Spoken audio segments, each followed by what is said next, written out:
Avec la belle saison qui se montre timidement, Papy retrouve son jardin pour préparer la terre à recevoir les graines qu'elle devra accueillir et nourrir. Il enlève les mauvaises herbes et retourne la terre pour l'aérer et l'ameublir. Dans quelques jours, de belles rangées seront exposées au doux soleil et Papy pourra semer des tomates, de la salade, des courgettes et même des betteraves. Il passe beaucoup de temps dans son potager, car cette activité lui demande un travail quotidien.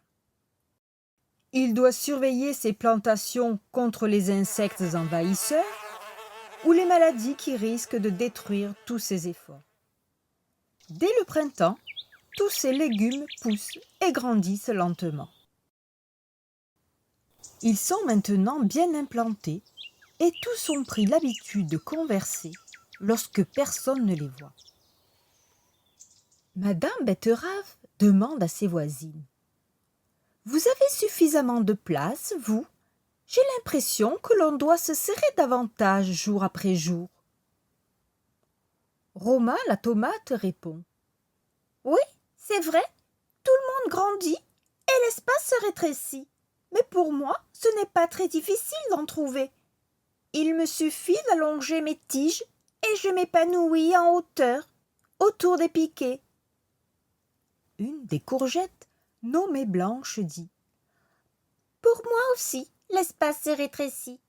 Alors je rampe dans le jardin et j'arrive à trouver ma place, plus loin, et produire mes jolies fleurs. » Madame Betterave reprend : « Ne vous plaignez pas, moi je ne peux pas bouger, et il me faut de plus en plus de place pour grossir. » Salade Sucrine intervient : « Pareil pour moi, je suis statique et je dois trouver comment m'épanouir. » Une voix s'interpose alors : « Bonjour, moi c'est Fleur Coquelicot, je ne vous gênerai pas.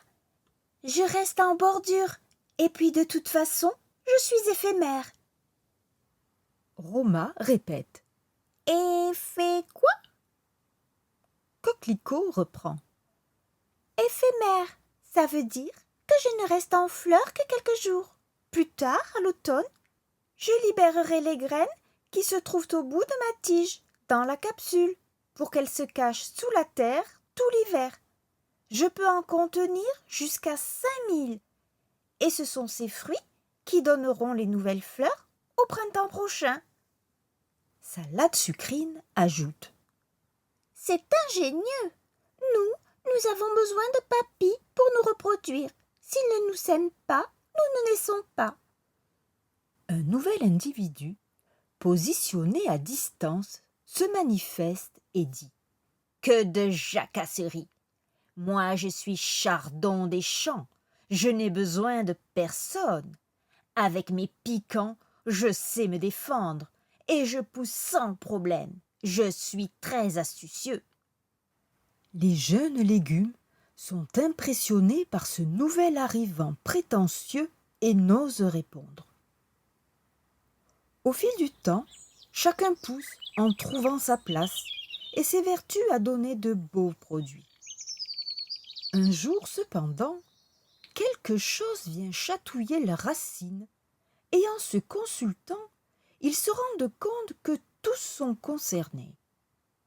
Au début, les chatouilles les amusaient, mais elles deviennent de plus en plus insistantes et parfois même de petites morsures les dérangent. Betterave, devenue une belle racine, explique : « Au début, c'était amusant. Je ne comprends pas d'où vient ce phénomène. » Roma songeuse réplique : « Peut-être que l'on n'aurait pas dû trouver cela amusant, justement. J'ai l'impression que cela s'intensifie. » À son tour, Blanche la courgette prend la parole. « Moi, je sens parfois que ça m'étouffe et ça me serre de plus en plus fort. » C'est alors que Chiendent, la touffe d'herbe sur le côté, réagit. « Hé, les amis, je vous entends depuis le début et vous êtes bien ignorants. celui qui vous chatouille, c'est Chardon des Champs. Il vous a trompé en proliférant en toute discrétion. » Roma, apeurée, questionne. « Comment? Que veux-tu dire ?» Chiendent explique. « C'est tout simple. Pendant que vous pensez à vous faire beau pour papy, eh bien lui a colonisé votre espace et est en train de vous envahir. » Salade Sucrine, affolée, réplique. « Ce n'est pas possible. Papy veille à ce que bien régulièrement aucune plante ou aucun insecte ne vienne nous déranger. » Chiendent affirme alors. « Oui, par-dessus la terre. Mais Chardon des Champs, lui, se développe par-dessous la terre, jusqu'à ce qu'il ressorte plus loin et s'incruste. » Horrifiés, tous les légumes rétractent leurs douces racines en songeant aux monstres souterrains. Blanche, alarmée, demande. « Que pouvons-nous faire ?»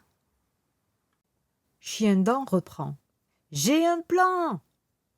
Les légumes affolés crient en chœur. « Dis-nous !»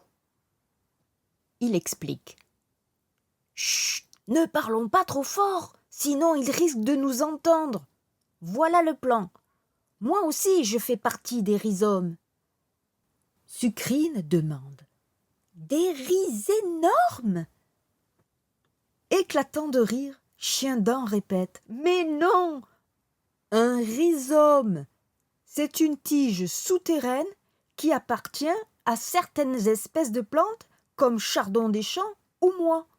On déploie nos racines à l'horizontale sous terre pour aller se développer plus loin et sortir une nouvelle pousse à distance. » Madame Betterave s'inquiète. « Quoi? Tu vas toi aussi nous envahir ?» La touffe d'herbe explique. « Mais non, écoutez, je savais que cela allait arriver, mais j'attendais le bon moment pour vous en parler.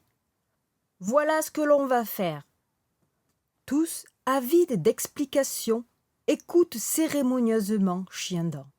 « Avec mes racines et votre aide, je vais bloquer le passage à Chardon des Champs.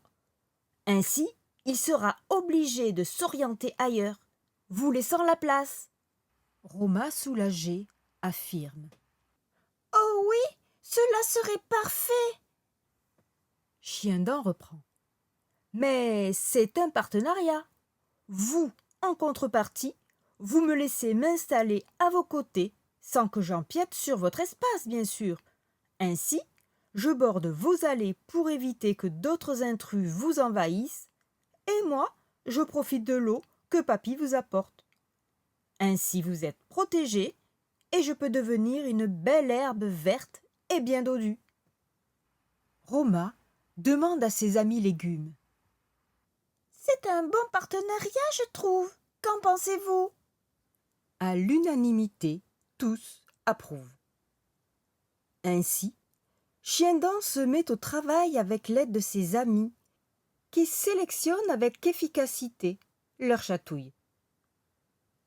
Chardon des Champs se voit alors, malgré ses méchants piquants, expédié vers l'extérieur du potager. Au cours du temps, tous peuvent observer que papy avait déjà tout compris. Il laisse s'implanter la belle herbe de Chiendent, car elle apporte de la fraîcheur à ses légumes, et évite l'implantation des mauvaises herbes. Et ainsi, il a du travail en moins. Sauf que il voit des chardons proliférer plus loin. Oui, c'est ça. Demain matin, il va faire du désherbage. En s'éloignant, une idée lui vient. Il coupera les chardons des champs, en fera un joli bouquet et l'offrira à mamie pour qu'elle le fasse sécher. Ainsi, il décorera leur maison. Le potager de papy est soulagé. Il peut poursuivre sa maturité en toute tranquillité. Je te dis à bientôt pour d'autres aventures sur une histoire, un guet.